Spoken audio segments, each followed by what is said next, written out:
कहानी की शुरुआत होती है एक हाईटेक हॉस्पिटल से, जहां कैमरा धीरे धीरे साइकेट्री डिपार्टमेंट के एक ऑफिस में शिफ्ट होता है।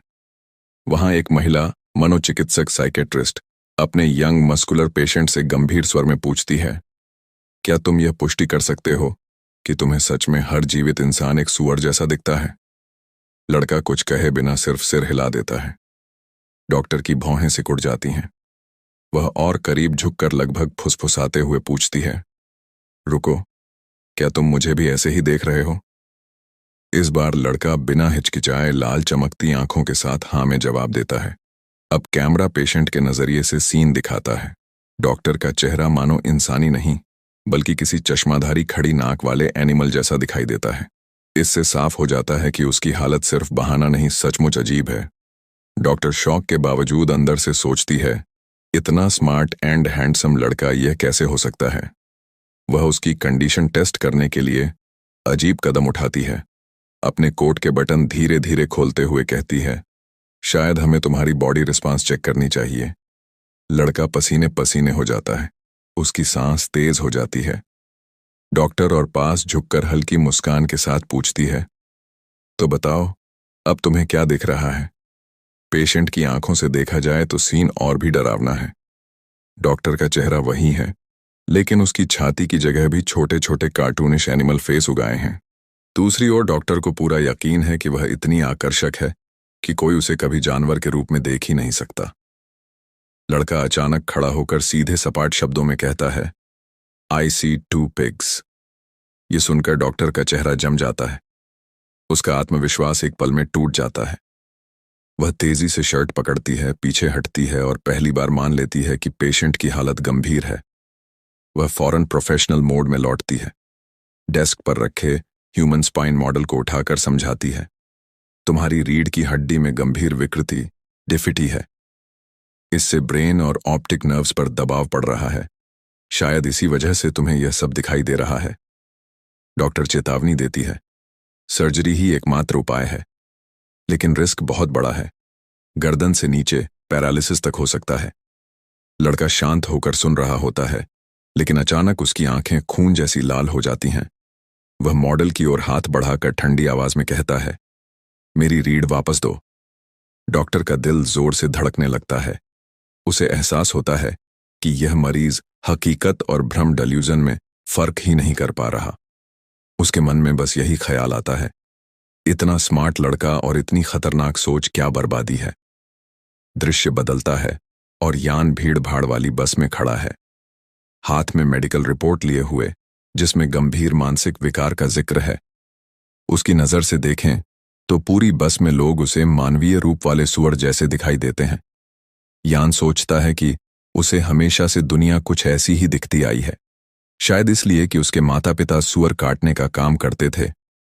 यह बीमारी उसकी रोजमर्रा की जिंदगी को ज्यादा प्रभावित नहीं करती, बस डेटिंग को छोड़कर। रिपोर्ट देखते हुए वह याद करता है कि आज बेहद अहम दिन है, उसका प्रोफेशन अवेकनिंग समारोह। काश इससे पहले यह बीमारी ठीक हो जाती। भव्य चिंगचोंग अकादमी पहुंचकर वह देखता है कि छात्र एक विशाल नीली रोशनी वाले क्रिस्टल के आसपास जमा है। यान को चिंता है कि उसका मानसिक विकार उसकी अवेकनिंग को बिगाड़ सकता है, जिससे भविष्य पर असर पड़ेगा। तभी हल्के नीले बालों वाली लड़की उसे पुकारती है। वह यान को देखकर खुश होती है, देर से आने के लिए चिढ़ाती है और मजाक में लड़ाई की धमकी देती है।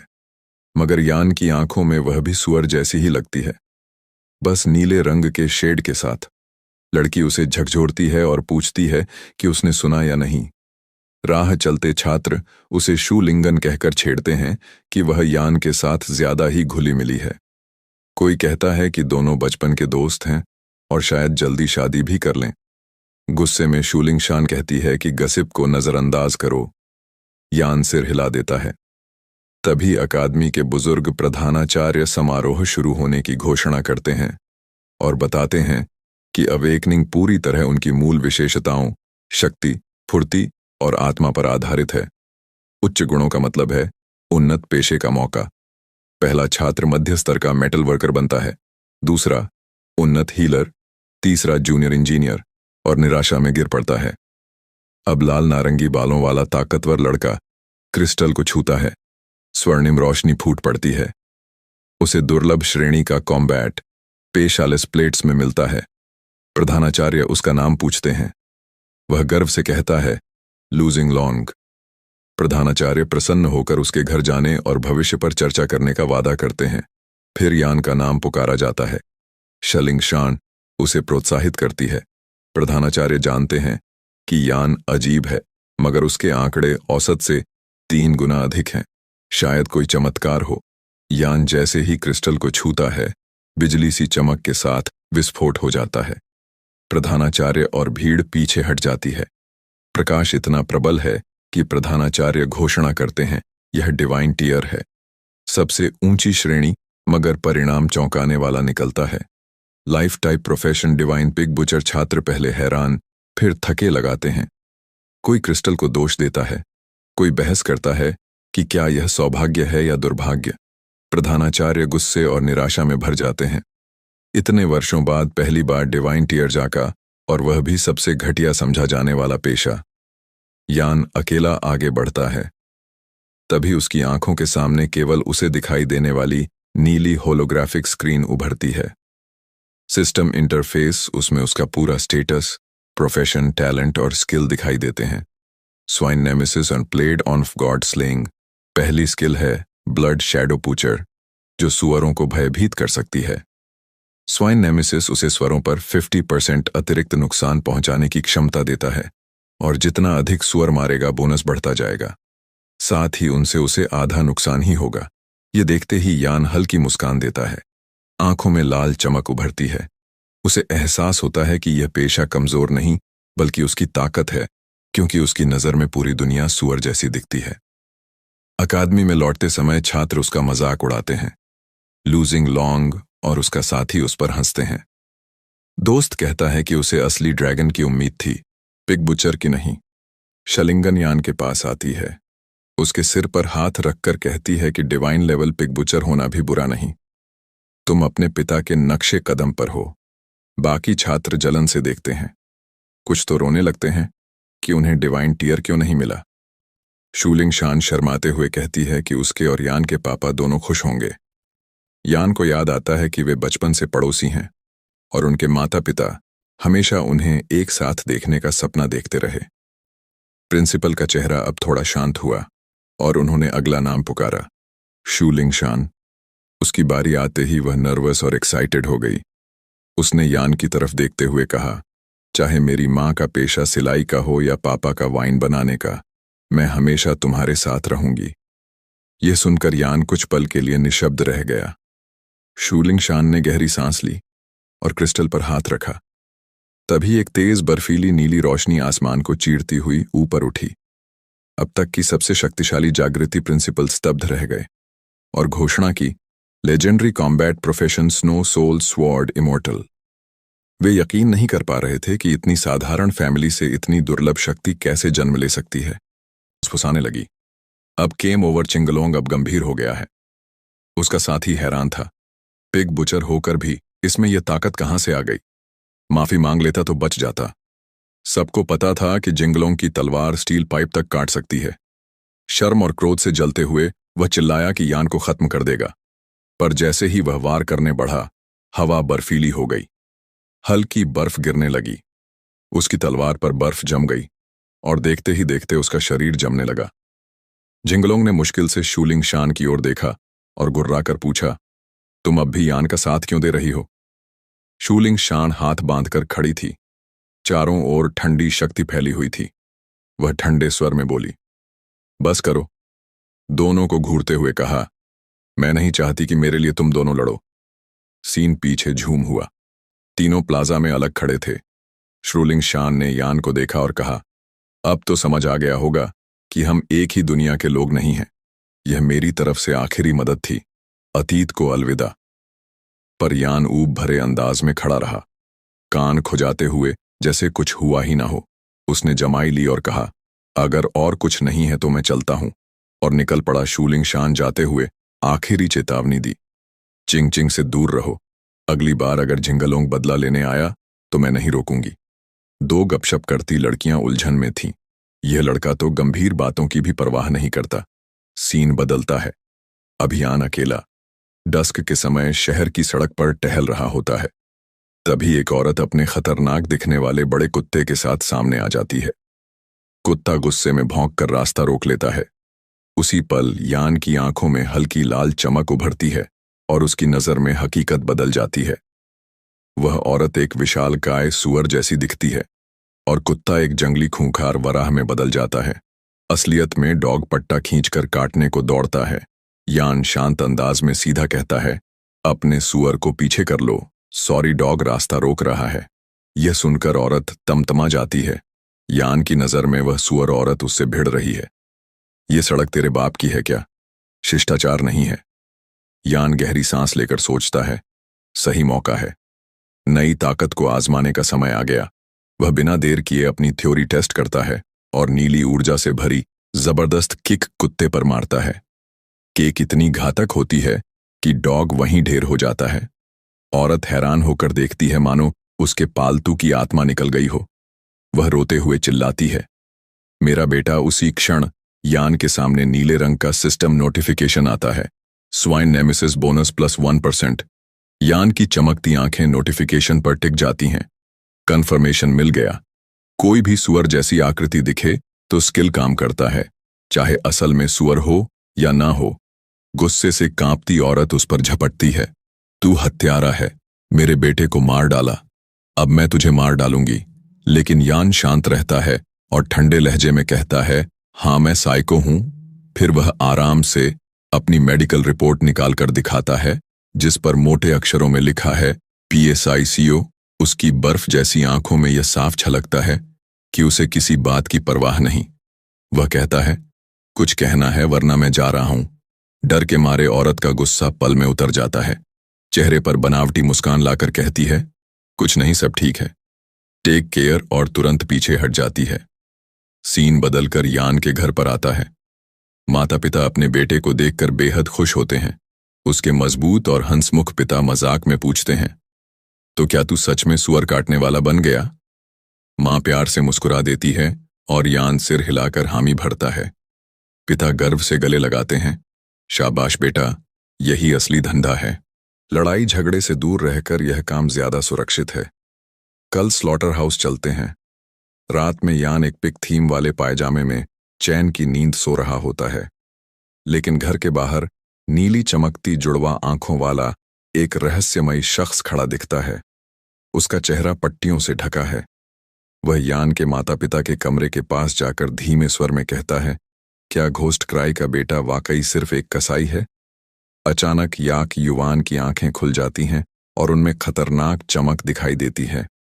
वह गहरी आवाज में चेतावनी देता है, हमारे परिवार की नींद खराब मत करना, अगली बार इतना सभ्य नहीं रहूंगा। वह शख्स हंसकर कहता है, आराम से, मैं बस जांच करने आया था। अगर लड़का सच में महज एक कसाई है तो संगठन उसे नहीं छेड़ेगा। यह कहकर वह अंधेरे में गुम हो जाता है। अगले दिन यान के पिता उसे स्लॉटर हाउस ले जाते हैं, जहां चारों ओर सुअर के शव लटके हुए हैं। याक युवान काले अपरण में गंभीर लहजे में बेटे को सिखाते हैं, एक अच्छे कसाई के पास हमेशा सही चाकू होना चाहिए। वह 3 खास क्लीवर दिखाते हैं। यान ध्यान से देखता है और बीच वाला चुनता है। जैसे ही वह क्लीवर पकड़ता है, नीले रंग की सिस्टम नोटिफिकेशन चमकती है। पिग स्लेइंग नाइफ चुना गया। टैलेंट गॉड स्लेइंग एज सक्रिय। हर पिग को मारने पर 0.1 फ्री एट्रीब्यूट पॉइंट मिलेगा। यान का प्रशिक्षण शुरू होता है। पिता बताते हैं, पहला सबक, कमजोर जगह पहचान और वहीं एक वार करो। एक बड़े शव की ओर इशारा कर वे डेमो देते हैं। फिर कहते हैं, अब तेरी बारी। यान नया क्लीवर घुमाता है। उसकी ब्लेड से लाल आभा निकलती है और वह एक ही वार में शव को साफ 2 हिस्सों में काट देता है। उसकी आंखों में यह दृश्य मानो किसी दैत्य को गिराने जैसा लगता है। नोटिफिकेशन दिखती है, साधारण पेग सफल लेवल और बोनस बढ़े। पिता तारीफ करते हैं लेकिन बताते हैं कि वार और सटीक हो सकता था। वे समझाते हैं कि अगली बार सीधे धमनी पर वार करना ज्यादा असरदार होगा। यान गंभीरता से सुनता है, लेकिन उसकी आंखों में उत्साह है। वह पूछता है, पापा, क्या मैं बाकी शव भी काट सकता हूं? पिता हंसते हैं, जरूर इनमें से कुछ मेरे दोस्तों के भी हैं। प्रैक्टिस के लिए बढ़िया। इसके बाद मोन्टाज चलता है। यान बार बार अपनी चमकती लाल धार से सुअर काटता है और हर बार उसकी सिस्टम लेवल 2 से बढ़कर 4 तक पहुंचती जाती है। दिन के अंत में यान शवों के ढेर के पास बैठा अपने स्टेटस स्क्रीन को घूरता है। 49 बिग स्वाद बोनस डैमेज 100% मुख्य एट्रीब्यूट्स 10 से बढ़कर 15 लेवल 5 अप्रेंटिस। तभी उसके पिता के साथी आते हैं और चौंकते हैं। यह तुम्हारा बेटा है ना? एक ही दिन में हफ्ते का काम खत्म कर दिया। याक युवान गर्व से कहते हैं, कोई नई बात नहीं, यह मेरा बेटा है, डिवाइन पिग बुचर। इस बीच यान अपने नए क्लीवर को देखते हुए सोचता है कि अब चाकू चलाना उसे रोमांचक लगने लगा है और तय करता है स्लॉटर हाउस से बाहर निकलकर अब असली दुनिया देखनी चाहिए। अगले ही दिन यान अपना बैकपैक लेकर सफर पर निकलने को तैयार था। इस दुनिया में खतरनाक राक्षसों का सामना होना आम बात थी। इंसानों की बस्तियां 9 अलग अलग झीलों में बटी थीं और चिंगचिंग शहर 5वें जिले की सीमा पर स्थित था। यान एक विशाल पत्थर के दरवाजे पर पहुंचा जिस पर बॉर्डर लैंड्स लिखा था। ये गेट शहर से निकलकर सीधे जंगली इलाके में ले जाता था। जैसे ही वह बाहर जाने को बढ़ा, एक शहर का गार्ड उसे रोककर समझाने लगा कि उसके पेशे की सीमाएं हैं। वह 1 किलोमीटर से ज्यादा नहीं जा सकता, वरना जान जोखिम में पड़ जाएगी। यान ने गंभीरता से सिर हिलाया, लेकिन चेतावनी को नजरअंदाज करते हुए आगे जंगल की गहराई में बढ़ गया।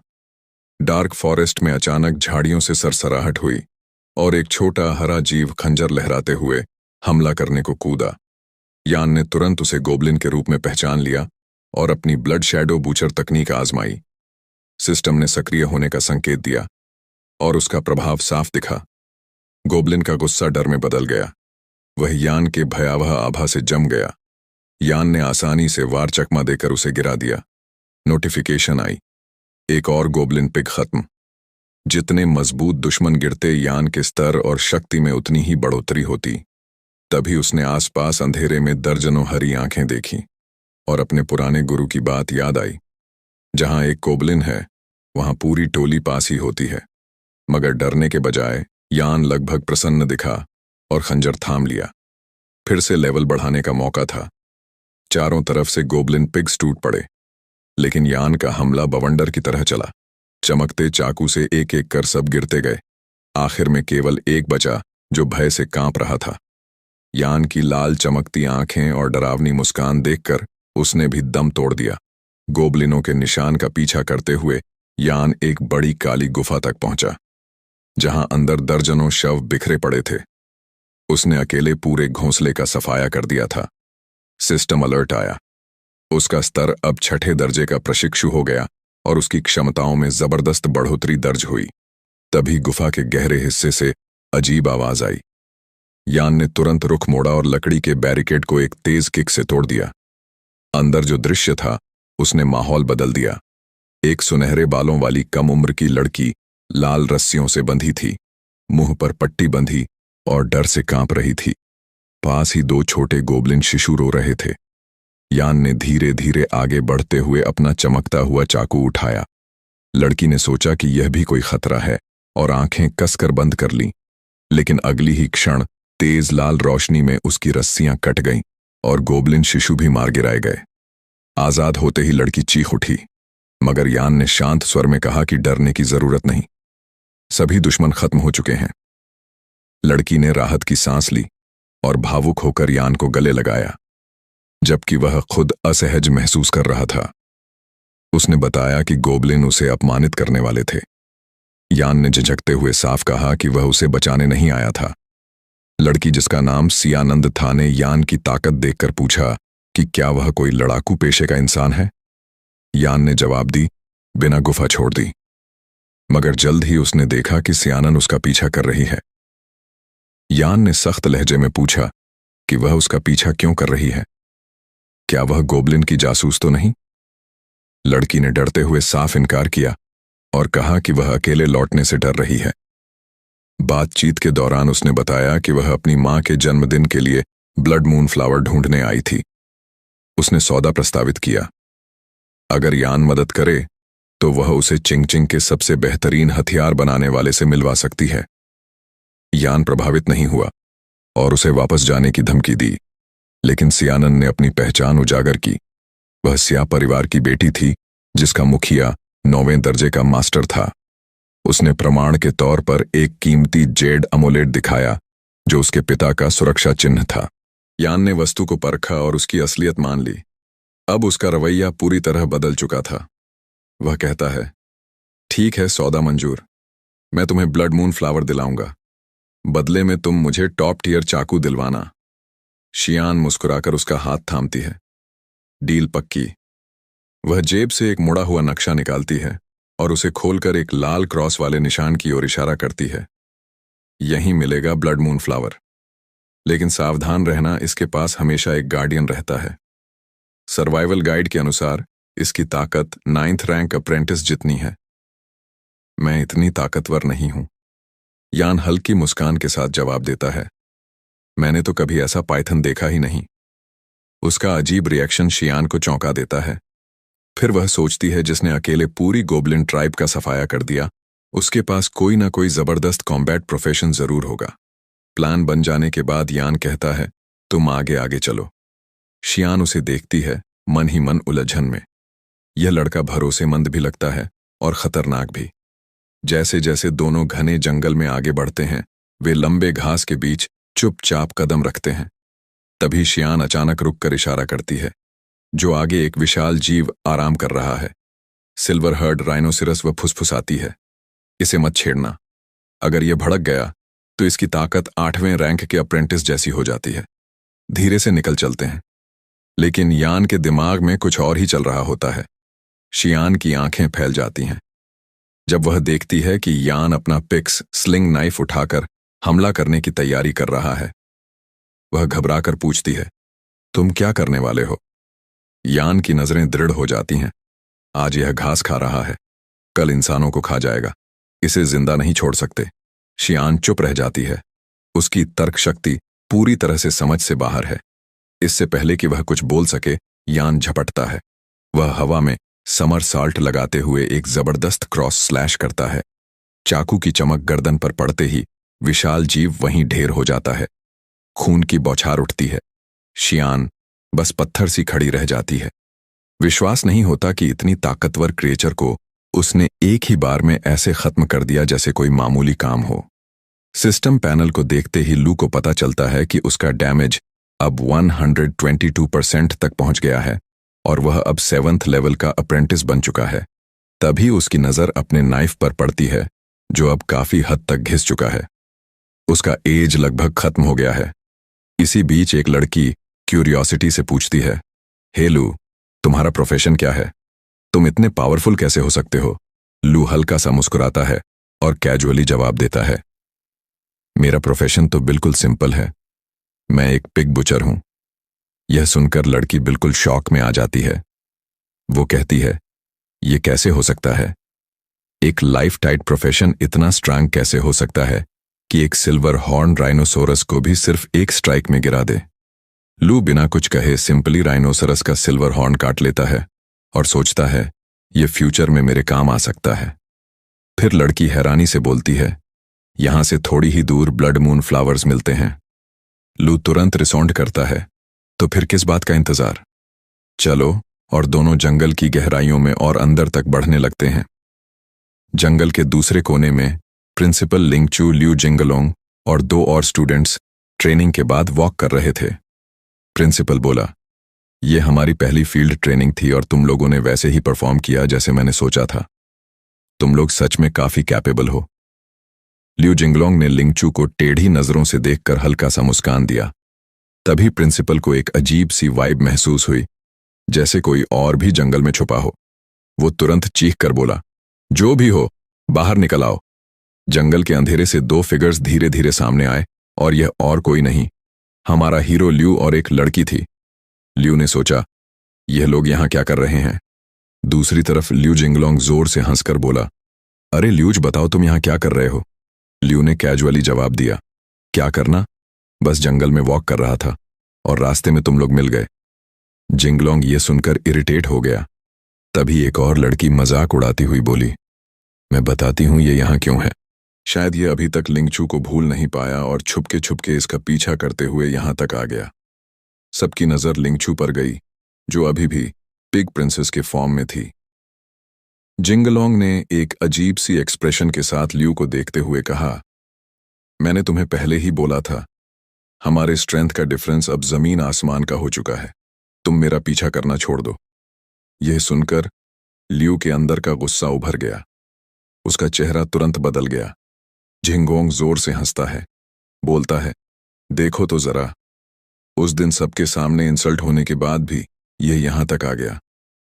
मुझे लगा था मैं इसे दोबारा कभी नहीं देख पाऊंगा, पर देख, आज यह मुझे अकेला मिल गया है। अब इसे कोई नहीं बचा सकता। इतना कहकर वह अपने हाथ पर एक पर्पल ब्लेड समन करता है। साइड में उसका दोस्त हैरान होकर बोलता है, अरे जिंगलोंग भाई, ये तो येलो रैंक लो ग्रेड तलवार है, जो कि एक ट्रू स्पिरिट वेपन के बराबर होती है। दूसरी तरफ प्रिंसिपल भी सोचता है, सच में सिर्फ कुछ दिनों में जिंगलोंग की ग्रोथ कमाल की है। वो ऑलरेडी 4th लेवल पर ब्रेक थ्रू कर चुका है, और अगर इस लेवल का वेपन भी मिल जाए तो वह एक 6th लेवल अप्रेंटिस के साथ भी आराम से टक्कर ले सकता है। लिंगचू ब्लेड की तरफ घुड़कर एगेंट टोन में कहता है, मैंने तुम्हें कई बार वार्न किया था कि इस सिटी को छोड़कर चले जाओ, पर तुमने मेरी बात नहीं सुनी। अब इसका नतीजा तुम्हें खुद भुगतना पड़ेगा। इतने में एक लड़की फुसफुस करके लू से पूछती है, ये लोग तुम्हारे पीछे क्यों पड़े हैं? पर लूट चुप रहता है। लड़की फिर पूछती है, बताना तो ये स्पिरिट वेपन की कीमत कितनी होगी? रेखी जवाब देती है, लगभग 1 लाख के आसपास। और उधर जिंगलोंग गुस्से से सोचता है, देखो तो जरा ये पिग बुचर कितना ज्यादा एरोगेंट हो रखा है। वह मेरे सामने खड़ा था, अभी भी अपने साथी के साथ बात कर रहा था। उस दिन इसने मुझे बहुत इंसल्ट किया था, आज मैं इसका बदला लूंगा। यह कहकर वह ब्लेड को उठाता है और आगे बढ़ता है। एक बड़ा सा जेम लेता है और चीख कर कहता है, जब एक वॉरियर को इंसल्ट किया जाता है तो क्या होता है, आज तुम खुद देखोगे। वह तेजी से जंप करके ल्यू पर हमला करने के लिए आगे बढ़ता है, लेकिन ल्यू बस अपना बुचड़ नाइफ निकालता है और एक हाथ से उसका अटैक आराम से रोक लेता है। ये देखकर प्रिंसिपल और बाकी स्टूडेंट्स बिल्कुल शॉक में रह जाते हैं। ल्यू अपनी तलवार में और ज्यादा पावर डालता है और कहता है, तुम इस छोटे से नाइफ से मुझे रोक नहीं पाओगे। उसके साथ ही वह बुर्जर नाइफ तोड़ देता है। नीचे लैंड करते ही नाइफ का आधा हिस्सा जमीन पर गिरता है। जिन लोगों को लग रहा था कि वह साइड से जीत रहा है, वह अपनी पार्ट एनर्जी और बूस्ट करते हुए चीखता है, तो फिर सुन बिग बच, मैं तुम्हें ऐसी हालात में छोड़ूंगा कि तुम अपने प्रोफेशन का भी इस्तेमाल नहीं कर पाओगे। तुम पूरी तरह से एक लंगड़े इंसान बन जाओगे। दूसरी तरफ प्रिंसिपल काफी ज्यादा टेंस था। हनीमैन सोचता है, ल्यू के पास जो ब्लेड था वह बिल्कुल ऑर्डिनरी था, और एक स्पिरिट वेपन से इसे तोड़ना तो पेपर काटने जितना आसान है, लेकिन मैं जिंगलोंग को ऑनफेंड नहीं कर सकता। वो फ्यूचर में हमारे बहुत काम आ सकता है। फिर प्रिंसिपल ल्यू से कहता है, ल्यू, तुम यहां पर क्यों आए हो? तुम्हें यहां नहीं होना चाहिए था। मैं भी तुम्हें बचा नहीं सकता। दूसरी तरफ ल्यू ने अपना छोटा नाइफ भी फेंक दिया और बोला, तुम्हें किसने बोला कि तुम जैसे चीखने वाले रेड हेयर मुर्गे के लिए मुझे यह नाइफ यूज करना पड़ेगा? तुम्हें मैं अपने नंगे हाथों से ही संभाल लूंगा। जिंगलोंग गुस्से से अगला हो चुका था। उसने अपना ब्लेड उठाया और गरज के बोला, आज के दिन तुम्हें यही जमीन में गाड़ दूंगा। मुझे कोई नहीं रोक सकता। लेकिन इस बार ल्यू ने घोंसा बनाया और जिंगलोंग की स्ट्राइक से पहले ही उसके पेट में एक जबरदस्त पंच जोड़ दिया। इतना पावर था कि जिंगलोंग हवा में उड़ता हुआ दूर जाकर गिरा। प्रिंसिपल और जिंगलोंग का दोस्त यह सब देखकर हैरान रह गए। दोस्त भागकर आया और बोला, भाई तू ठीक तो है ना? और जिंगलों के दिमाग में सिर्फ एक ही सवाल था, इसके पास इतनी शक्ति आई कहां से? मैं तो मुश्किल से अपना होस्ट कंट्रोल में रखता हूं। उधर प्रिंसिपल ने भी ल्यू को ध्यान से देखा और सोचा, ये कैसे मुमकिन है? फिर एक गहरी और सीरियस आवाज में बोला, ल्यू, मुझे मत कहना कि तुम ऑलरेडी 7th लेवल में ब्रेक थ्रू कर चुके हो। तो दोस्तों, आपको क्या लगता है, ल्यू अब क्या करने वाला है? क्या लिनू वापस उसके पास आएगा? नेक्स्ट पार्ट और भी धमाका होने वाला है। अगर वीडियो पसंद आई हो तो लाइक करना ना भूलना, और चैनल पर नए हो तो तुरंत सब्सक्राइब दबा दो। मिलते हैं नेक्स्ट वीडियो में। अब सबकी नजरें वापस ईच वन पर टिक गईं। वह बिल्कुल उसी स्पॉट पर खड़ा था जहां से यह पूरी फाइट शुरू हुई थी। प्रिंसिपल की आंखें उस पर जम गईं, गहरी खामोश, जैसे कुछ सोच रही हो। वह धीरे से आगे बढ़ा और उसके दिमाग में एक हैरान कर देने वाला सवाल घूम रहा था। क्या यह सीधा साधा लड़का सच में 7th रैंक तक पहुंच चुका है? दूसरी तरफ ल्यू जिंगोंग के गिरने के बाद यन ने उसका गिरा हुआ स्पिरिट वेपन उठाया। वह ब्लेड को घूर कर इंस्पेक्ट करने लगा। यह स्वर्ड काफी जबरदस्त लग रही है। उधर जिंगलोंग का दोस्त शॉक में प्रिंसिपल से बोला, सर, क्या सच में यह लड़का 7th रैंक तक पहुंच गया, जबकि टैलेंटेड शूलिंगवान अभी सिर्फ 6th रैंक पर है? प्रिंसिपल ने थॉटफुल एक्सप्रेशन के साथ सिर हिलाकर कहा, यह मुमकिन है। वो एक्सप्लेन करना शुरू करता है कि कॉम्बैट टाइप और लाइफ टाइम प्रोफेशंस किस तरह अलग अलग लेवल अप करते हैं। वो कहता है कि कॉम्बैट टाइप प्रोफेशंस को कॉन्स्टेंट ट्रेनिंग, बैटल एक्सपीरियंस और इंजरीज की ज़रूरत होती है ग्रो करने के लिए। इसलिए उनकी अर्ली ग्रोथ स्लो होती है, लेकिन एक बार जब वह बेसिक्स मास्टर कर लेते हैं, उनकी ग्रोथ स्पीड बहुत बढ़ जाती है। दूसरी तरफ लाइफ टाइम प्रोफेशंस का रास्ता ईजी होता है। प्रोफेशंस जैसे अल्केमिस्ट या वेपन स्मिथ्स को फाइट करने की ज़रूरत नहीं होती। उन्हें बस अपनी क्राफ्ट प्रैक्टिस करनी होती है। युवान को एग्जाम्पल के तौर पर लेते हुए प्रिंसिपल समझाता है कि एक पिग ब्यूचर होने के नाते उसे बस पिग्स स्लॉटर करते रहना है, जिससे वह अर्ली स्टेजेस में जल्दी लेवल अप कर सकता है।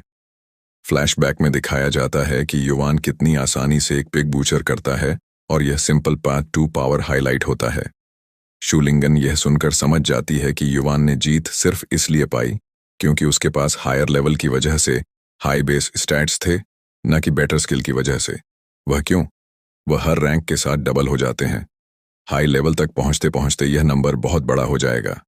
इसके कंट्रास्ट में कॉम्बैट टाइप प्रोफेशंस, जिन्होंने अर्ली स्टेज में अपनी स्किल्स मास्टर कर ली होती है, उनकी ग्रोथ स्पीड बढ़ जाती है और इवेंचुअली वो लाइफ टाइम प्रोफेशंस को क्रॉस कर जाते हैं। लूजिंग लॉन का फ्रेंड पूछता है कि क्या इसका मतलब है कि अभी तो युवान लूजिंग लॉन को हरा सकता है, लेकिन आने वाले कुछ सालों में कॉम्बैट टाइप प्रोफेशंस आसानी से उसे ओवरपावर कर देंगे। प्रिंसिपल ग्रंट करता है और एग्री करता है, लेकिन वह थोड़ा ट्रबल्ड दिखता है। कॉन्वर्सेशन सुनकर युवान सोचता है और उनकी बात समझ जाता है। फिर वह प्रिंसिपल की तरफ मुड़कर कहता है कि अगर और कुछ नहीं है तो वह अब चल रहा है। कैजुअल गुड बाय वेव करते हुए वह अपनी जर्नी कंटिन्यू करने की तैयारी करता है, लेकिन जैसे ही युवान जाने की तैयारी करता है, शूलिंगन आगे बढ़कर उसे कन्फ्रंट करती है।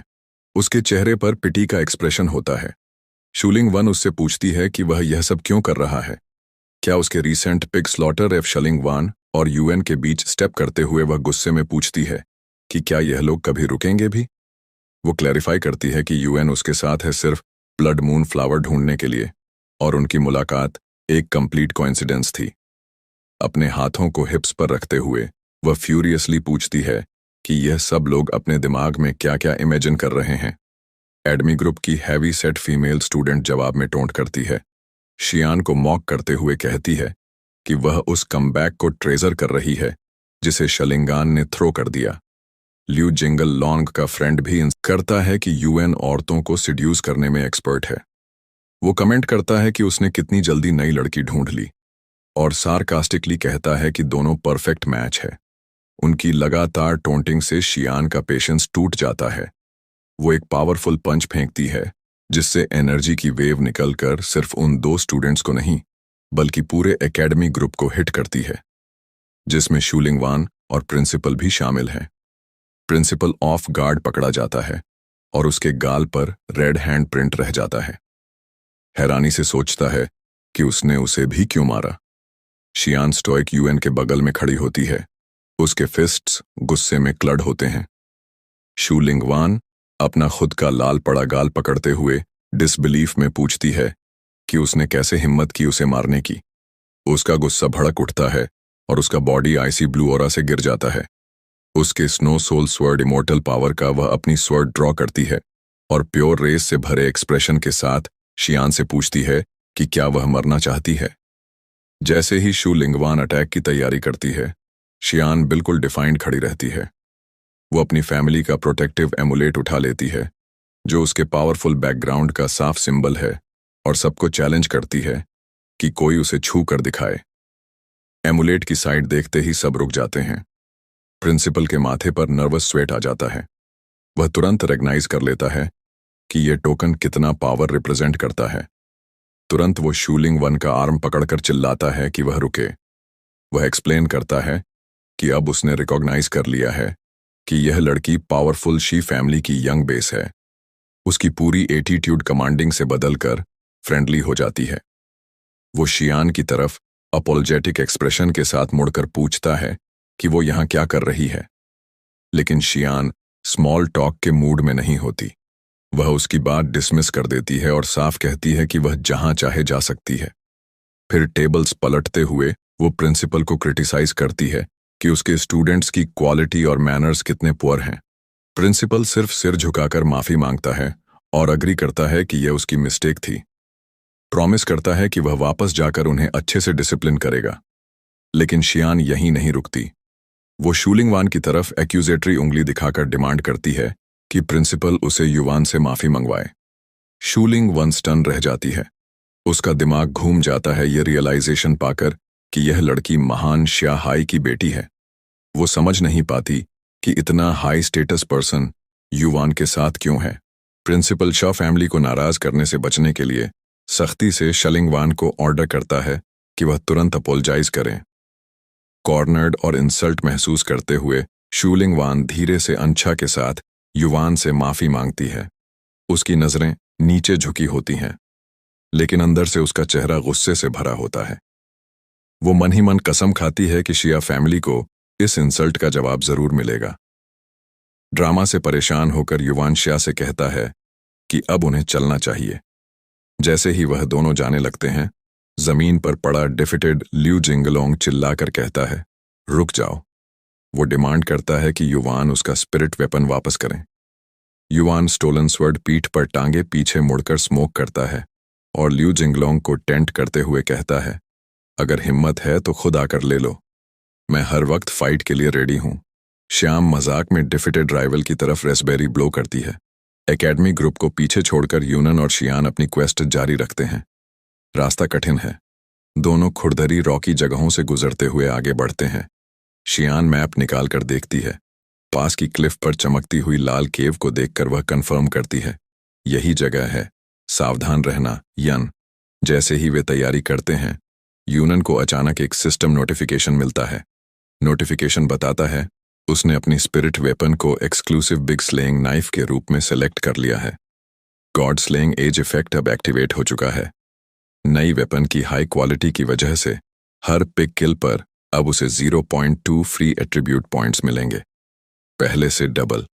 नई स्वॉर्ड को देखते हुए यूनन सोच में पड़ जाता है। सही वेपन चुनना सच में कितना जरूरी है। अचानक शियान अपनी क्लीवेज से 2 छोटे रंग बिरंगे स्फीयर्स निकालती है। यूनन हैरान होकर पूछता है, ये क्या चीजें हैं? शियान कामली एक्सप्लेन करती है इन्हें यान थंडर फायर बीड्स कहते हैं। यह इतने पावरफुल एक्सप्लोसिव्स हैं कि किसी भी स्ट्रांग एक्सपर्ट को बुरी तरह घायल कर सकते।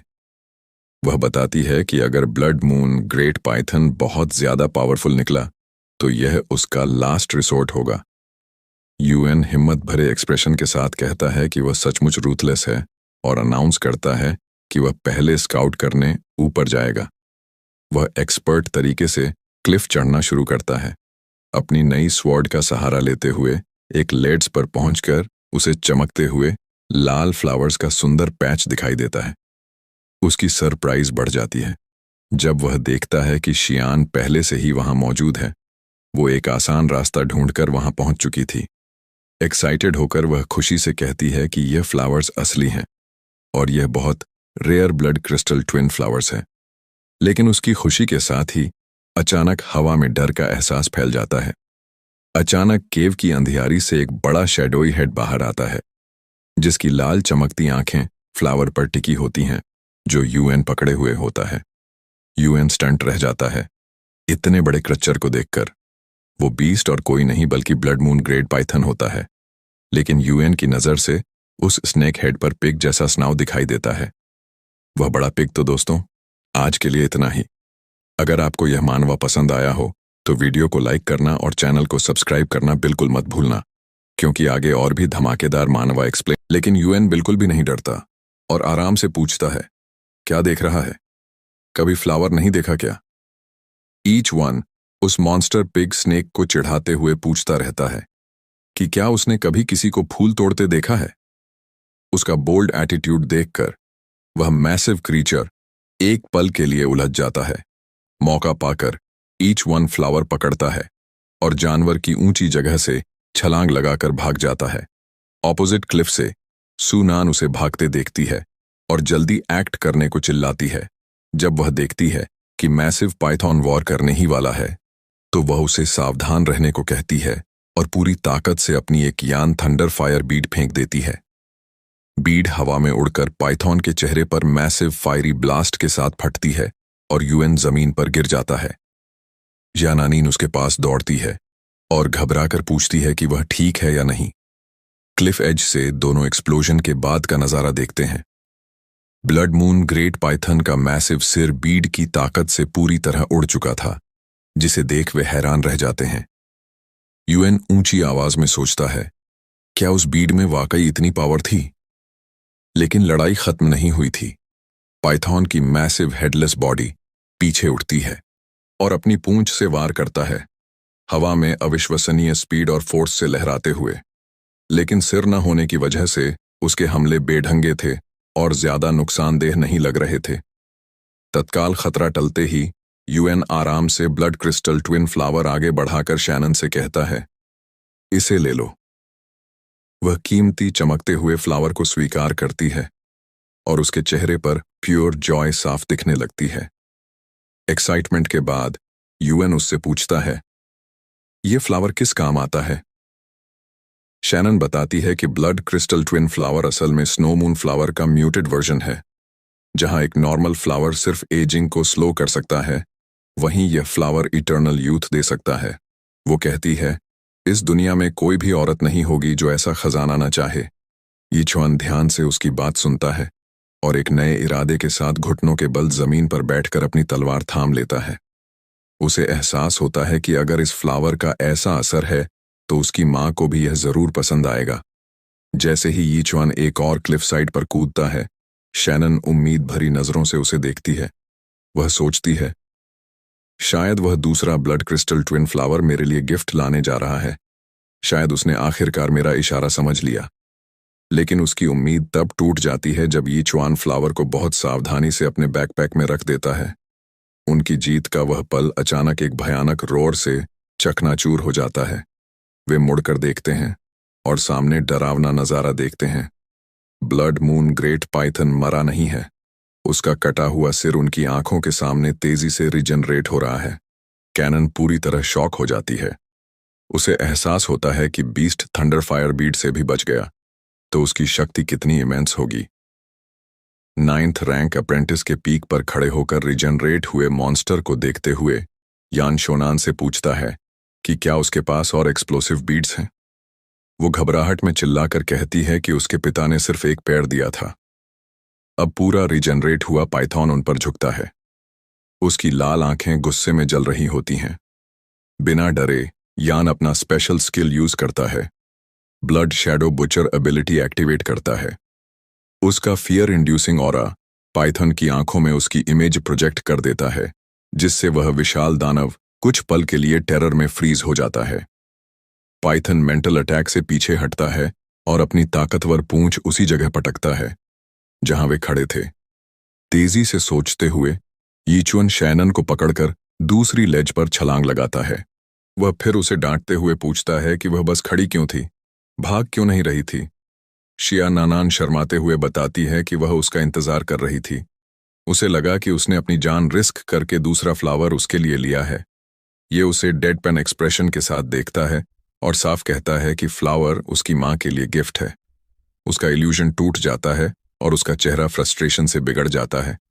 इतने में blood moon great Python mental attack से रिकवर कर लेता है और फिर से अपनी ग्लोइंग रेड आंख से उन्हें देखता है। एक डरावने रोर के साथ वह आगे झपटता है, उसका विशाल जबड़ा पूरी तरह खुला हुआ। युएन यान का हाथ पकड़कर भागने की कोशिश करता है, लेकिन उसे एहसास होता है कि अब देर हो चुकी है। वह मन ही मन गाली देता है और सोचता है कि इतने डेंजरस हालात में किसी और को संभालना कितना झंझट है। एक पल में फैसला करते हुए वह जीन को धक्का देकर साइड में गिरा देता है और खुद पाइथन के विशाल जबड़े में निगल लिया जाता है। पाइथन अपने जॉज जोर से बंद कर देता है। आवाज गूंज उठती है। श्यान घबरा कर उठती है और डर से यान का नाम चिल्लाती है। वह डर से जमी रह जाती है जबकि पाइथन उसके ऊपर झुकता है। वह चीख कर यान को पुकारती है, उसे वापस आने की भीख मांगती है। पाइथन अपना मुंह खोलकर उसे भी निगलने ही वाला होता है कि तभी अंदर से कुछ होने लगता है। पाइथन के गले के अंदर से चमकदार लाल रोशनी फूट पड़ती है और एक ब्लेड अंदर से बाहर की तरफ काट देता है। मॉन्स्टर दर्द से तड़प उठता है। उसका शरीर मरोड़ खाता है जैसे अंदर से फाड़ा जा रहा हो। एक खौफनाक एक्सप्लोजन के साथ पाइथन का शरीर फट जाता है और यन बाहर निकलता है, पूरा उसका शरीर खून से लथपथ। उसने लिटरली उस दानव को अंदर से बचर कर डाला। वह खून से सने हुए रिमेन्स के बीच खड़ा होकर कैजुअली कैनन से पूछता है, तुम अभी मेरा नाम पुकार रही थी? राहत से भरकर वह दौड़कर आगे आती है और उसे कसकर गले लगा लेती है। खुशी से कहती है कि उसे कितना अच्छा लग रहा है कि वह ठीक है। वो ब्लंटली कह देता है कि वह बहुत स्टिंक कर रहा है और पाइथन ने उसे ऑलमोस्ट पूप्ड आउट कर ही दिया था। यह सोचकर वह अचानक पीछे हट जाती है और नाक पकड़कर डिस्गस्ट में खड़ी हो जाती है। तभी एक सिस्टम नोटिफिकेशन आता है। स्पेशल पिग की किल कंफर्म होती है। उसका लेवल पूरे 80% बढ़ जाता है और वह 8th रैंक तक पहुंच जाता है। उसका पिग नेमेसिस बोनस डैमेज 1% और बढ़ता है और उसे 0.2 फ्री एट्रीब्यूट पॉइंट्स और मिलते हैं। उनका क्वेस्ट पूरा होने के बाद यीचुआन शनान से कहता है कि अब उन्हें वापस जाना चाहिए। वह दोनों वापस चिंगचिंग की तरफ निकलते हैं। सिटी गेट्स पर पहुंचकर वह देखते हैं कि लोगों का एक ग्रुप चिंतित होकर इंतजार कर रहा है। एक बुजुर्ग आदमी जो ट्रेडिशनल रोब्स पहने हुए है आगे दौड़कर आता है और जी यानान को देखकर राहत महसूस करता है। वह उसे देर से लौटने पर डांटता है और कहता है कि वह चिंता से बीमार हो गया था, लेकिन शनान खुशी से चमक रही होती है। वह glowing blood crystal twin flower ऊपर उठाकर बताती है कि उन्होंने इसे ढूंढ लिया है और उसकी मां जरूर बहुत खुश होंगी। वह आदमी जो फैमिली स्टीवर्ड है उसे उसकी रेकलेसनेस के लिए डांटने लगता है। वह याद दिलाता है कि सिटी के बाहर की दुनिया कितनी डेंजरस है, लेकिन शियान उसे बीच में ही रोक देती है और जिद करती है कि वह अपनी मां के लिए फ्लावर खुद ही तोड़ना चाहती थी। वह यह भी भरोसा दिलाती है कि यान उसकी रक्षा कर रहा था, इसलिए कोई प्रॉब्लम नहीं हुई। स्टीवर्ड की नज़र फिर उसके बगल में खड़े नौजवान पर जाती है और वह पूछता है, यह लड़का कौन है? यान ब्लंटली जवाब देता है, मैं पिग बुचर हूं। स्टीवर्ड हक्का बक्का रह जाता है। वह समझ नहीं पाता कि इसी फैमिली की यंग मिस अपनी रक्षा के लिए किसी ऐसे लड़के को क्यों चुनेगी जिसकी जिंदगी भर की प्रोफेशन सिर्फ बुचर की है। लेकिन यान के काम बिहेवियर को देखकर वह सोचता है कि शायद यही लड़का उस दानव को सच में मार चुका है। अपने डाउट्स एक तरफ रखकर स्टीवर्ड क्लासमेट या की यूथफुल प्रॉमिस की तारीफ करता है। फिर वह अपनी उंगली से एक गोल्डन रिंग उतारता है और यान को ऑफर करता है। वह बताता है कि शाह फैमिली की गोल्ड रिंग की कीमत 200,000 है और यह उसकी सर्विस का इनाम है। लेकिन यूएन बिना झिझके ऑफर ठुकरा देता है। वह आदमी का हाथ पीछे धकेल देता है और साफ कहता है, मुझे यह रिंग नहीं चाहिए। ये छन ने साफ कह दिया कि उसे बस पिग स्लेइंग नाइफ चाहिए। उसने बार बार जिद करते हुए स्टीवर्ड का हर ऑल्टरनेट ऑफर रिजेक्ट कर दिया। स्टीवर्ड को यह समझ नहीं आया, आखिर इस लड़के को क्या हो गया है? कोई इतना वैल्यूएबल ट्रेजर छोड़कर एक ऑर्डिनरी टूल क्यों चुनेगा? क्या इसके दिमाग में सचमुच कोई गड़बड़ है? उसी वक्त शान आगे आई। उसने स्टीवर्ड से कहा, अंकल जो, ये चान कोई सिंपल वेपन नहीं ढूंढ रहा। वो चाहता है कि चिंगचेंग का सबसे स्किल्ड वेपन स्मिथ उसके लिए एक स्पिरिट वेपन फॉर्ज करे। यही हमारी ओरिजिनल डील थी। यह सुनकर स्टीवर्ड ने फाइनली मान लिया और कहा कि वह सब हैंडल कर लेगा। उसने जिन को अपने बॉडीगार्ड्स के साथ घर लौटने को कहा क्योंकि उसका फादर उसकी चिंता कर रहा था। जिनान जाते समय ये चान को हाथ हिलाकर बोली, हम फिर मिलेंगे। जब वो चली गई, स्टीवर्ड ने गंभीर नजरों से ये चान को देखा और ठंडी आवाज में बोला, हमारा परिवार तुम्हारा एहसानमंद है, लेकिन ध्यान रहे, यंग मिस के बारे में तुम्हारे मन में कोई इम्प्रॉपर थॉट्स नहीं आने चाहिए। ये चान के इंटरनल थॉट्स रिवील करते हैं। Romantic interest? वो भी मेरे लिए बस एक और पिग हेड है। मेरा फोकस सिर्फ टॉप टियर स्पिरिट वेपन पर है। उसने स्टीवर्ड को आश्वासन दिया कि इस मामले में कोई प्रॉब्लम नहीं होगी। स्टीवर्ड संतुष्ट होकर बताता है, छिंगचेंग का सबसे बेहतरीन वेपन स्मिथ मास्टर टी हमारे परिवार से अच्छे रिलेशंस रखते हैं। कल मैं तुम्हारी उनसे मुलाकात अरेंज कर दूंगा। ये कहकर स्टीवर्ड वहां से चला जाता है। सीन शिफ्ट होता है फॉरेस्ट क्लियरिंग में, वही जगह जहां ग्रेट पाइथॉन को मारा गया था। अब उसकी विशाल लाश को जंगली जानवर नोच नोच कर खा रहे हैं। तभी वहां एक मिस्टीरियस फिगर एंट्री करती है, एक डिमोनिक वुमन जिसकी ब्यूटी ऑलमोस्ट अदरवर्ल्डली थी। उसके सिर पर शार्प हॉर्न्स थे और उसकी आंखें सोने जैसी चमक रही थीं। वो डिमोनिक वुमन गुस्से से पाइथन की लाश को देखती है। उसकी सांसें तेज चल रही थीं और आंखों में खून उतर आया था। इंसान, उन्होंने मेरे पेट बीस्ट को मार डाला और उसका ट्रेजर भी चुरा लिया। उसकी दो मुंही जीभ बाहर निकलकर हवा को टेस्ट करती है। वह धीमे स्वर में शपथ लेती है, मैंने उनकी खुशबू याद रख ली है। चाहे वो कहीं भी छुप जाए, मैं उन्हें ढूंढ निकालूंगी और उनका खून ही मेरे बदले की कीमत बनेगा। सीन कट होता है। अब कहानी वापस सिटी स्ट्रीट्स में लौटती है। ये चांद सड़क पर कैजुअली चलता दिखता है। उसकी पीठ पर लटका हुआ स्पिरिट वेपन सूरज की रोशनी में चमक रहा था। वो एक शॉप पर पहुंचता है जहां rare beast materials high price पर खरीदे बेचे जाते थे। इनसाइड उसने काउंटर पर एक विशाल सिल्वर हॉर्न राइनोसेरस का हॉर्न रख दिया और बोला, I want to sell this. Female shopkeeper उस हॉर्न को देखते ही हक्का बक्का रह गई। इम्पॉसिबल, तुम्हारी जैसी बिल्ड वाला कोई इंसान सिल्वर हॉर्न राइनोसेरस को कैसे हंट कर सकता है? फिर भी उसने तेजी से डील ऑफर कर दी। 10,000। ये चंद के कानों में ये रकम गूंजने लगी। उसका दिमाग तुरंत कैलकुलेट करने लगा। फादर एक पिग काटकर सिर्फ 100 कॉपर कमाता है। इसका मतलब ये एक हॉर्न ही 100 पिग्स की कमाई के बराबर है। जैसे ही ये सोच दिमाग में बैठती है, उसकी नजर काउंटर के पीछे डिस्प्ले केस पर पड़ती है। एक ग्लास बॉक्स में चमकती हुई आर्मर रखी थी। ये चांद ने इशारा किया, क्या 10,000 इस आइटम के लिए इनफ होंगे? शॉपकीपर हल्की मुस्कान के साथ बोली, तुम्हारी नजर बहुत शार्प है। ये गोल्डन स्केल सॉफ्ट आर्मर है जो फायर सर्पेंट के स्केल से फॉर्ज हुई है। इसकी डिफेंसिव पावर बेहतरीन है और ये वेरर को एक्सट्रीम कोल्ड में भी वार्म रख सकती है। लेकिन उसने सिर हिलाते हुए जोड़ा, इसकी कीमत 15,000 है। ये चांद की आंखें फट पड़ीं। वह लगभग चिल्ला पड़ा, 15,000? मेरे फादर को उतना कमाने के लिए आसार 500 पिग्स मारने पड़ेंगे। शॉपकीपर भी उसके एग्जैजरेटेड रिएक्शन से थोड़ा कंफ्यूज्ड हो गई। ये चांद तुरंत सोच में पड़ गया। फिर काउंटर पर अपना स्पिरिट वेपन रख दिया, वही वेपन जो उसने ल्यू चिंगलोंग से लिया था। शॉपकीपर स्टन्ड रह गई। ये तो येलो रैंक स्पिरिट वेपन है। उसकी आंखों में चमक आ गई और वो ऑलमोस्ट एक्साइटेड होकर बोली, डील, मैं ट्रेड के लिए रेडी हूं। शॉपकीपर धीरे धीरे उस गोल्डन स्केल सॉफ्ट आर्मर को ये चांद के शरीर पर एडजस्ट करने लगी। उसकी आंखें चमक उठीं और वो सॉफ्टली बोली, ये आर्मर तुम्हारे ऊपर जैसे कस्टम मेड फिट हो रहा है। सच कहूं, इसकी असली कीमत इससे कहीं ज्यादा है। वो जानबूझकर उसके बहुत करीब आ गई। उसकी उंगलियां आर्मर के स्ट्रैप्स को एडजस्ट करते हुए उसके कंधे को छू रही थीं। अंदर ही अंदर उसके दिमाग में लालच पल रहा था। इतना वैल्यूएबल आइटम, अगर मैं इस लड़के को ट्रैप कर लूं तो मुझे कभी भी जिंदगी में चिंता नहीं करनी पड़ेगी। उसने सिडक्टिव टोन में कहा, यूजुअली एक्सचेंज फी 10,000 सिल्वर कॉइन्स होती है, लेकिन तुम इतने हैंडसम हो कि मैं तुम्हारे लिए ये माफ कर दूंगी।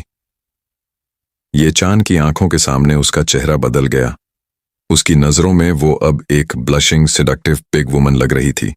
वो और भी करीब झुक गई और ऑलमोस्ट विस्पर करते हुए बोली, तो बताओ हैंडसम बॉय, तुम्हारा कॉम्बैट प्रोफेशन क्या है? ये चांद ने बिना सोचे ब्लंटली जवाब दे दिया, पिग बुचर। शॉपकीपर पूरी तरह स्पीचलेस रह गई। उसका सिडक्टिव स्माइल वहीं फ्रीज हो गया। पिग, बुचर, वह हकला गई। Scene cut. अब कहानी शिफ्ट होती है ये चंद्स होम की ओर। वो glowing blood crystal twin flower अपनी मां को देता है। उसकी मां स्टन रह जाती है। उसकी आंखें फैल गईं। ये चांद, ये रेयर आइटम, तुमने इसे कहां से लाया? शॉक धीरे धीरे सस्पिशन में बदल गया। उसकी आवाज सख्त हो गई। सच बताओ, क्या तुमने ये चुराया है? ये चांद ने तुरंत डिनाई कर दिया और झूठी कहानी गढ़ी। ना, नहीं मां, मैंने चोरी नहीं की। 2 जायंट स्नेक्स आपस में लड़ रहे थे और ये फूल जमीन पर गिर पड़ा। बस मैंने उठा लिया। उसकी मां कन्विंस नहीं हुई। उसने उसके गाल पकड़ लिया और गुस्से से बोली, तू गंदा बच्चा, इतनी डेंजरस जगह पर जाता है? तू जानता भी है कितने रिस्क हैं वहां? हमारा परिवार सिर्फ पिग बुचर्स का है, ऐसे खतरनाक जंगलों से कैसे निपट सकता है? उसने सख्ती से उसे चेतावनी दी, आइंदा कभी वहां जाने की हिम्मत मत करना, वरना तुझे घर से बांध कर रखूंगी। ये चांद मीकली सिर झुकाकर बोला, ठीक है मां, मैं वादा करता हूं, अब रेकलेस नहीं बनूंगा। उसी वक्त दरवाजे पर से उसके पिता ये क्वान की हंसी गूंजी। वो बाहर से सब सुन रहे थे और गर्व से बोले, हाँ, मेरा बेटा सच में डेयरिंग बन रहा है। लेकिन माहौल अचानक बदल गया जब घर के बाहर से एक एग्रेसिव आवाज गूंजी, ये चांद, बाहर निकलो, अभी के अभी। दरवाजा खोला गया और सामने 2 इंटिमिडेटिंग फिगर्स खड़े थे। उनके चेहरे से साफ झलक रहा था कि ये किसी अच्छे इरादे से नहीं आए। दरवाजा धड़ाम से खुला और सामने एक लंबा चौड़ा आदमी खड़ा था। उसके स्पाइकी रेड हेयर मशाल की रोशनी में आग जैसे चमक रहे थे। उसकी आंखों में गुस्सा था। वो गरजते हुए बोला, ये क्वान, तुम्हारे बेटे ने मेरे बेटे का स्पिरिट वेपन चुराया है।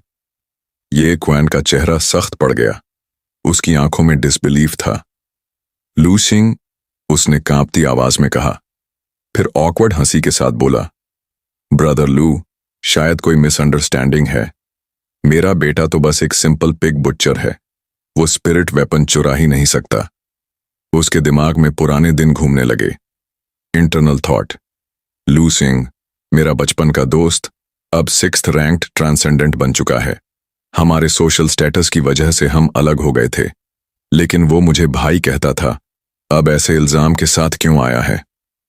उसकी बात अभी पूरी भी नहीं हुई थी कि अचानक पीछे से एक और आवाज आई, वही है, वही मेरी तलवार लेकर भागा था। लू सिंह के पीछे से उसका बेटा लू जिंगलोंग बाहर आया और सीधे ये चांद की ओर इशारा किया, जो अभी कमरे में दाखिल हुआ था। लू जिंगलोंग अपने पुराने परिचित से मजाक में कहता है कि वह अपने बेटे को ठीक से क्यों नहीं सिखा पा रहा है।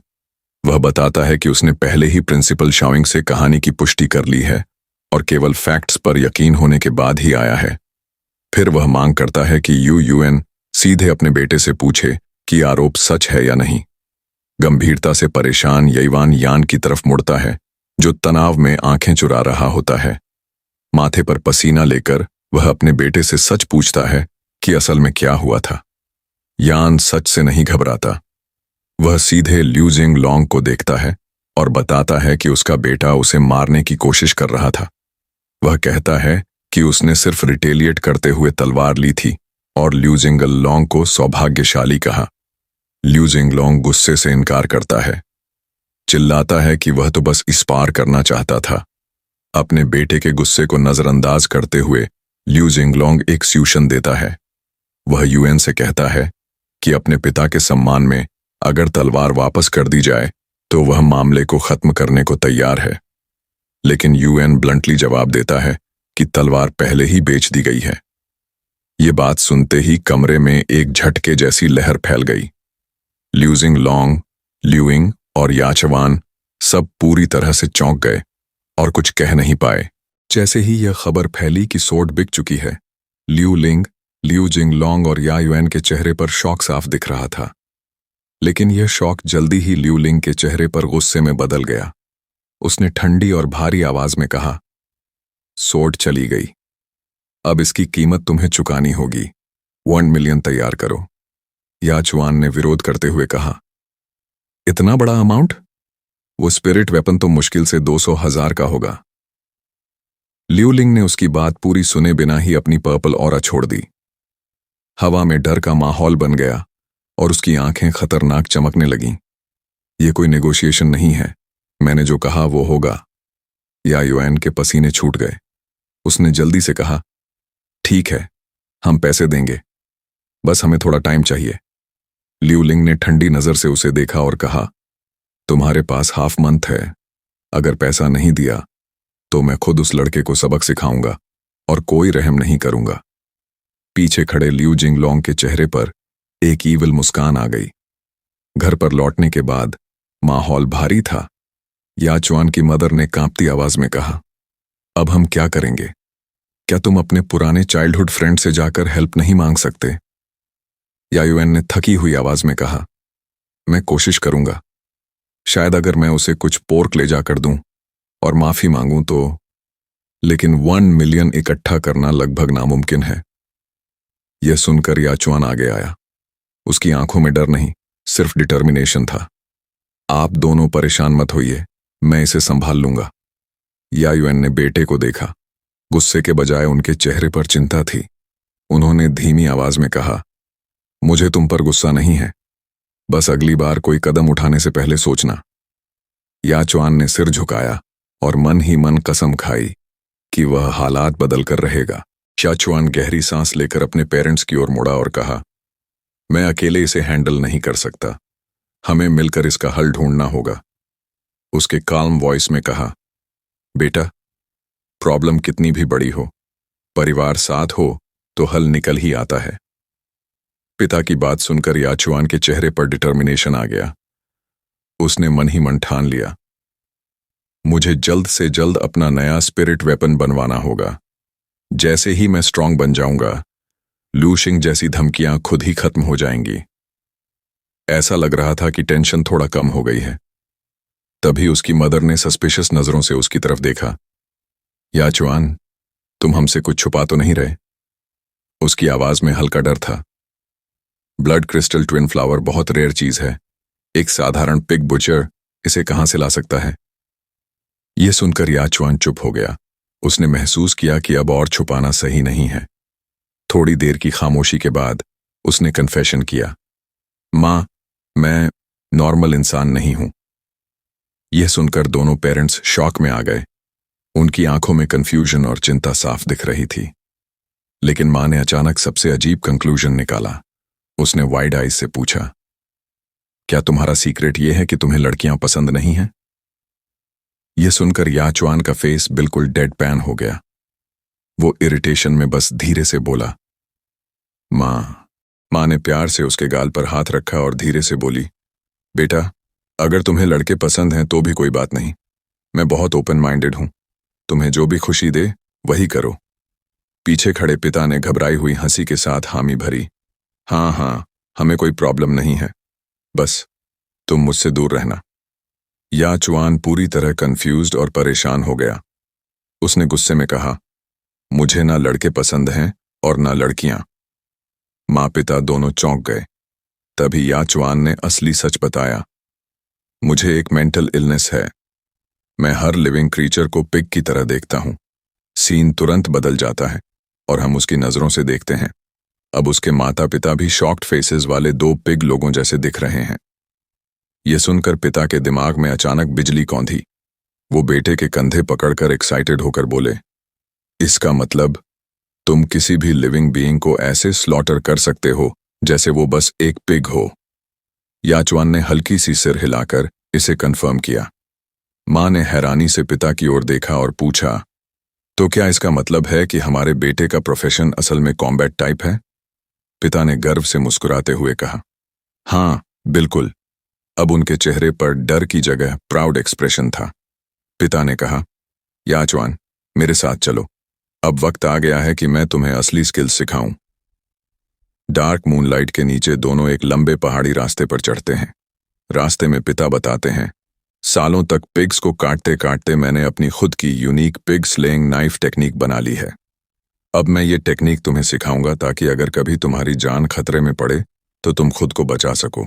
यीचुआन हैरान होकर अपने पिता से पूछता है, पिताजी, मैंने तो पहले ही पूरे परिवार को 1 मिलियन के कर्ज में डाल दिया है, फिर भी आप मुझे ये सब क्यों सिखाना चाहते हैं? उसके पिता याचुआन गंभीर चेहरा बनाकर उसकी तरफ देखते हैं और शांत लेकिन गहरी आवाज में कहते हैं, बेटा, 1 मिलियन बहुत बड़ी रकम है, लेकिन उससे भी ज्यादा कीमती है तुम्हारी जान। वो अपना क्लीवर हाथ में उठाते हैं और कहते हैं, सबसे बड़े प्रिंसिपल्स हमेशा सिंपल होते हैं और यही बात पिग्स को काटने पर भी लागू होती है। ध्यान से देखो यीचुआन, मैं तुम्हें सिर्फ 3 मूव सिखाऊंगा, बस 3। सीन बदलता है। दोनों पहाड़ की चोटी पर खड़े हैं। रात का आसमान काला है, ठंडी हवा चल रही है। अचानक हवा पर्पल एनर्जी से भर जाती है, मानो आसमान में भूतियां तलवारें नजर आने लगती हैं। याचुआन उस ऊर्जा में घिर जाता है। वो दोनों हाथों से क्लीवर को ऊपर उठाता है। एक जोरदार युद्धनाद के साथ वो क्लीवर नीचे की ओर गिराता है। धड़ाम! उस एक वार की ताकत इतनी भयानक होती है कि मानो पहाड़ पर दरार पड़ गई हो। धरती फटती हुई लगती है और उसके भीतर से पूरा चांद और तारों से भरा ब्रह्मांड झलकने लगता है। यीचुआन नीचे खड़ा ये सब देखकर बिल्कुल स्तब्ध रह जाता है। उसकी आंखें फटी की फटी रह जाती हैं। वो सोच भी नहीं सकता था कि उसका पिता, जो जिंदगी भर सिर्फ एक साधारण कसाई लगा था, इतनी खतरनाक ताकत का मालिक हो सकता है। उस भयानक वार के बाद याचुआन शांत होकर अपने हक्का बक्का बेटे की ओर मुड़ता है। गहरी आवाज में कहता है, याद रखो यीचुआन, ये थी पहली चाल, यिन स्टार। बिना रुके वो अगली चाल का नाम लेता है। अब देखो दूसरी चाल। अचानक वो हवा में उछलता है। उसका क्लीवर इस बार साइन एनर्जी से चमकने लगता है। वो हवा में घूमता है और एक जबरदस्त क्षैतिज वार करता है। शू! इतनी विशाल एनर्जी वेव निकलती है कि ऐसा लगता है मानो कॉस्मिक वॉइड में दिख रहा चांद बीच से 2 हिस्सों में कट गया हो। यीचुआन अब पूरी तरह डर और हैरानी से चीख उठता है, पिताजी, ये सब आप कैसे कर रहे हैं? क्या ये सच में पॉसिबल है? पिता कहते हैं, ये सब बस इल्यूजन है। ये तकनीक आसपास की स्पेस को डिस्टॉर्ट करती है। रोशनी मुड़ जाती है और आंखों को ये सब सच जैसा लगता है। फिर उनकी आंखों में गहरा आत्मविश्वास झलकता है। वो क्लीवर नीचे रख देते हैं और कहते हैं, अब आखिरी चाल दिखाने का वक्त है। इस बार वो चाकू नहीं उठाते, बल्कि उनके शरीर से खून जैसा लाल एनर्जी बाहर निकलने लगती है। वो अपनी मुट्ठी में उस ऊर्जा को चैनल करते हैं। एक डरावनी गर्जना के साथ वो जोर से चिल्लाते हैं, तीसरी चाल, डिवाउरिंग सन। उनकी मुट्ठी जमीन से टकराती है। धड़ाम! एक विशाल सुनहरी रोशनी का धमाका चारों ओर फैल जाता है। इतनी तेज चमक होती है कि यीचुआन को अपनी आंखें ढकनी पड़ती हैं। हांफते हुए वो पूछता है, पिताजी, ये सब चालें सच में पिग्स को मारने के लिए हैं? आखिर ऐसा कौन सा पिग होगा जिसे मारने के लिए इतनी शक्ति चाहिए? पिता हल्की मुस्कान के साथ कहते हैं, ज्यादा सवाल मत पूछो यीचुआन, समय आने पर तुम्हें खुद पता चल जाएगा कि ये चालें किस काम आएंगी। इन शब्दों ने यीचुआन के दिल में एक नई आग जगा दी। वो गंभीर स्वर में वादा करता है, पिताजी, मैं इन चालों को पूरी लगन से सीखूंगा। फिर अचानक उसे याद आता है और वो पूछता है, लेकिन पिताजी, मेरी पिग्स नाइफ कहाँ है? यची गहरी सांस लेकर समझाते हैं, वो लिu जिंगलोंग से लड़ाई में टूट गई थी। फिर वो अपना खुद का क्लीवर आगे बढ़ाते हैं, फिलहाल इसे इस्तेमाल करो। जैसे ही यीचुआन क्लीवर पकड़ता है, उसकी आंखें चौड़ी हो जाती हैं। धड़ाम! हथियार का वजन इतना ज्यादा था कि वो उसे संभाल ही नहीं पाता। दोनों हाथों से कसकर पकड़ने के बाद भी उसका शरीर कांपने लगता है। मन ही मन वह सोचता है, पिताजी इतने सालों से ऐसे भारी हथियार से पिग्स को कैसे मारते रहे? पिता बिना कुछ कहे मुड़ जाते हैं और धीरे धीरे पहाड़ से नीचे उतरने लगते हैं। अब यीचुआन अकेला है। उसके सामने खुला आसमान, पीछे पूर्णिमा की चांदनी और हाथ में वो दानवी क्लीवर। वो गहरी सांस लेता है और अपने प्रशिक्षण की शुरुआत करता है। पहली चाल, यिन स्टार। वो पूरी ताकत लगाकर क्लीवर उठाता है, लेकिन वजन इतना होता है कि उसका संतुलन बिगड़ जाता है और वो जमीन पर गिर पड़ता है। धड़ाम! फिर भी वो हार नहीं मानता। दोबारा उठता है, हथियार उठाता है और फिर से कोशिश करता है। दूर खड़े पिता चुपचाप उसे देख रहे होते हैं। उनके मन में विचार चलता है, मेरा ये मूर्ख बेटा अभी बच्चा है, लेकिन जिस दिन ये फन हुआंग रेल्म तक पहुंचेगा, उस दिन मेरी ये 3 साधारण सी लगने वाली चालें इतनी शक्तिशाली बन जाएंगी कि देवताओं और अमर प्राणियों को भी एक ही वार में मार सकेंगी।